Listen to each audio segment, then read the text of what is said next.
What's going on, guys, and welcome back to another episode of Club and Country. This is episode number 12, and we start today's episode off by seeing that David Concha is going to be out for 8 weeks after suffering that injury in the last game in the last episode, which is a real shame because Concha is the only real player in this Racing Santander side that is already owned by Santander from the beginning and is young and has a relatively decent overall for this division, at least, the Liga Adelante. He's at 63 now, he's up to a 64.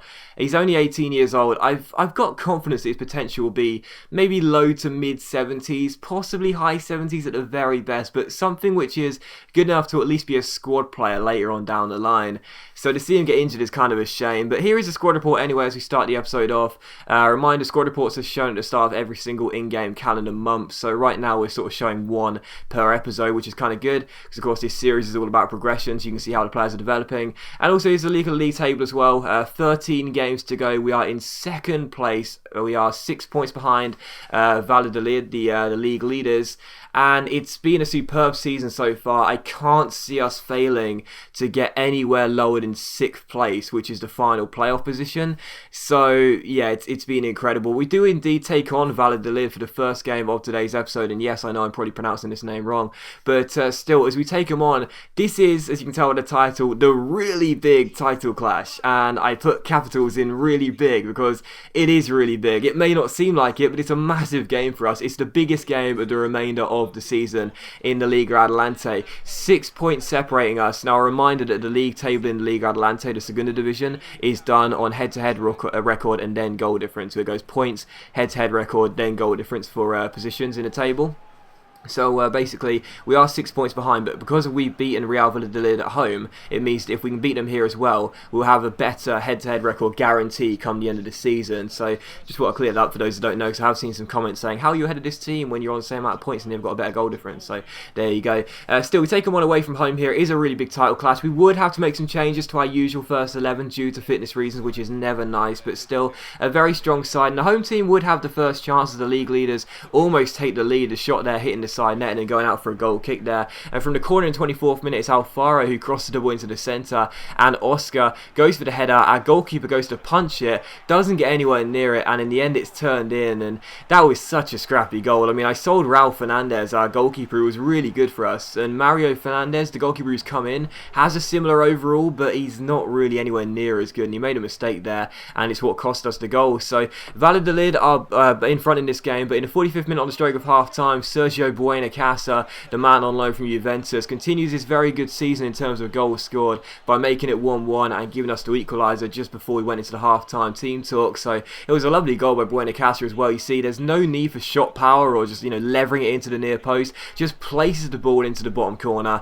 makes it 1-1. That's now his 13th goal in the division. So 1-1 here, and just after the hour mark, Hector Bellerin receives the ball from Mario Fernandez and finds Alvaro through towards Sandro here, and our striker plays the ball to Buenacasa. They link up and play a nice 1-2. Sandro's through 1-on-1. Can he keep his composure? Yes, he can. Sandro puts it in the bottom corner and makes it Valladolid 1, Racing Santander 2. And in the really big title clash, the biggest game of the remainder of the season, it is Sandro who turns the game on its head and makes it 2-1. So lovely 1-2 between Buenacasa and Sandro. Those two work really well as a partnership this year, and Sandro gets his 14th goal in the Liga Adelante. So that's 27 goals combined in 29 league games for those two. Very good record, but still 2-1. And in the 21st minute here, Munir finds Buenacasa, a great chance to seal the game.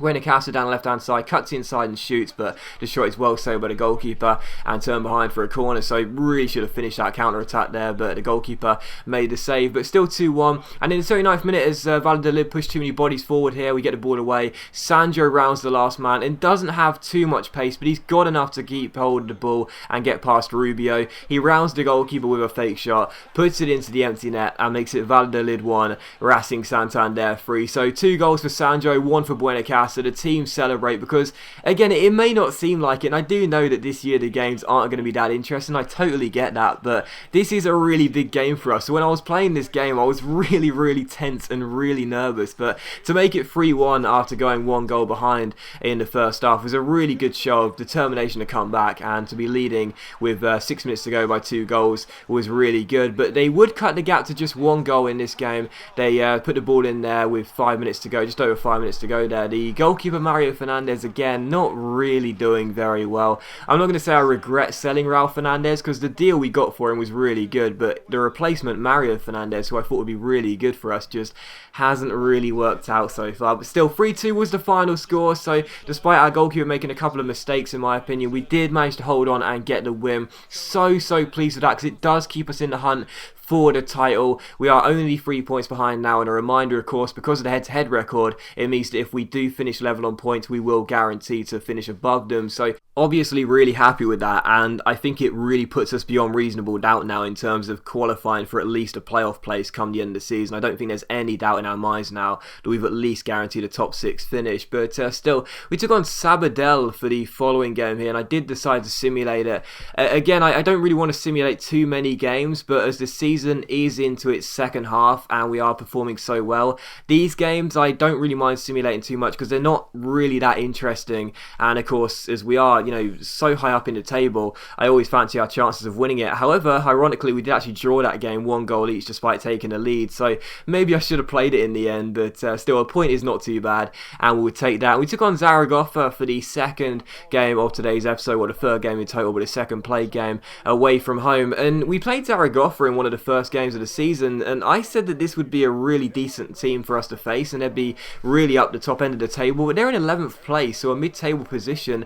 That's quite a surprise. I mean, I truly believed they'd be, fighting for a promotion place, let alone a playoff place, but to be in 11th place is a bit of a shock for me. Maybe they're not as good as I first thought, but even so, we take them on here away from home, and their side, as I looked at it, I didn't really identify too many players that would be too strong for us, so I guess you can see why they are in 11th place. But regardless, as you can see by my lineup, I did have to make a few changes again, as stamina is becoming to be a bit of an issue for us right now. Every single game, it doesn't look like I can settle on one first 11 that I can play regularly. It looks like I always have to make a few changes here and there, which is kind of annoying. But Zaragoza had the first chance of the game, but Mario Fernandes, who has been in quite poor form since arriving, had to make a good save there and keep it at 0-0. And in the 45th minute, Granero's on the ball and plays it to Moreno down the right hand side. We cross-field it from left to right. Moreno finds Juanpe, who takes on Rico, beats him there, goes down the right hand side, drills in a cross, and Sandro turns it in and makes it 1-0. So I don't know what this guy's potential is, but he's definitely someone who I'm thinking about signing on a permanent deal as the years go by, because he's been fantastic for us. And yes, I know it's the Segunda Division, the defences aren't going to be the best, but even so, he's so clinical, for such a low overall. He's a very decent player. So Zaragoza 0, Racing Santander 1, and in the 72nd minute, Zaragoza tried to equalise here, and a really good opportunity was wasted as the free header was saved by Mario Fernandes again. So he must be listening to these commentaries and know he's been underperforming. He keeps it at 1-0, and he made a couple of good saves early on in this game, and again a good chance for Zaragoza to equalise with 10 minutes to go, but the shot goes wide and out for a goal kick. And the last chance would fall in the 90th minute, and again it was to Zaragoza. Baston's on the ball down the right hand side here, finds Fernandes finds Tierno. They're looking for space, they cross the ball in, the header hits the bar and goes out for a goal kick, and the referee blows for full time, and I accidentally pressed X really quickly. But still, we did indeed get the win by a 1-0. Sorry that you couldn't see the celebrations afterwards, I just pressed X really quickly there, but still a 1-0 victory, and it was a tough fought win, that one, it really was. We didn't play very well, we only had a couple of really good chances, and to be honest, we could have easily lost that game had Mario Fernandes not made a couple of good saves and the Zaragoza players had better finishing. They probably would have at least, and that's at least, got a point, maybe even stole all 3. But regardless, we took on Mallorca for the final game of today's episode here, taking on the side who are currently sitting in 4th place. So they are comfortably in the playoffs as things stand by 15 points, and we are ahead of them by 11 points. You can see the gap right now. There's 10 points separating 3rd to 2nd, 11th from 2nd to 4th. There's such a big gap between us and Valladolid to the rest of the teams in the playoffs. So whenever we face these teams, it's like, yeah, it's an important game. We want to win it, obviously, but we're not going to be too worried if we don't get the win, because we know they're not going to make too many steps in order to try and catch us in terms of points. But still, we do take on Mallorca, the Balearic Islands side, and the first chance would fall in the 11th minute here as Pereira crosses the ball in towards Marquinhos. The header goes up in the air and Skepovic shoots it, and it hits the post. We don't really get the danger away, but eventually we do, and it's still 0-0. So first chance to come into Mallorca, but the chance was wasted and it was still 0-0, and really nothing happened in this game. As I already said, the games aren't too exciting in the first season as we predicted, but we did have the final chance, and again the header hit the post and the follow-up header by Tunkara was saved. So a couple couple of times the woodwork was struck in this game, but other than that, nothing really happened. It was a 0-0 draw. Not the most exciting, I'm afraid, and sorry about that, but at least it's a point gained, and we are continuing to make some good form in the league, good progression, and we are still comfortably in the top 2 promotion places. But as always, guys, a big thank you for watching the video. I really hope you have enjoyed it. If you have enjoyed the episode, then please leave a like, and I'll see you for the next episode of Club and Country very soon.